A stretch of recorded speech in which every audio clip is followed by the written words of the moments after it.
Senator, let me go to you first and ask you, first of all, real plain and simple, was CORD behind the attacks in Mpeketoni? Were you all the local political network the president was referring to? I think I will wait for that definition, that final unveiling of who this local political network will be. But I think I was extremely saddened at a time when the country was facing a myriad of challenges for us to politicize the entire matter.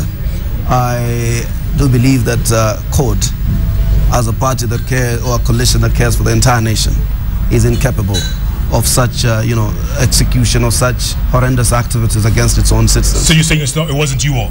It can have been. It wasn't too coincidental coming after the Mombasa rally?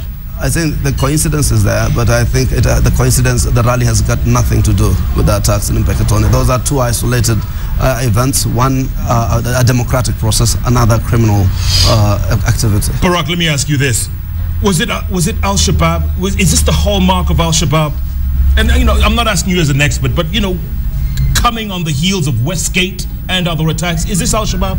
Well, Al-Shabaab have told us that they are going to make our life very difficult in this country. We saw that about a month ago they circulated a video recording, and they were telling us Nairobi we are coming, Mombasa we are coming. And so I wouldn't doubt that this was Al-Shabaab. If we spoke about local networks, I do think that Al-Shabaab also have got local networks. Whether those networks are political or not, I don't know. Absolutely, and it brings me to the next question. Could it have been a combination of, say, MRC and Al-Shabaab? Could it have been a combination? I don't want to speculate to preempt this discussion, but I can tell you that the one thing that is given, there have been a lot of grievances, not only in Mpeketoni, but in the entirety of the Coast Province. And these grievances have been expressed sometimes through legitimate or political causes. They have been expressed through some of those secessionist calls by the MRC. And I think what is pertinent is that it is easy for one to draw an analogy probably between the two.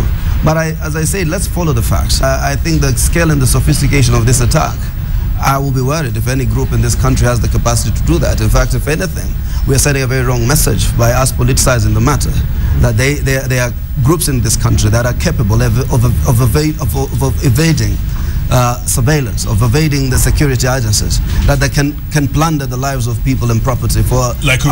Like who? I'm saying hypothetically that there are groups of that nature, and then be able to exit from the scene of crime.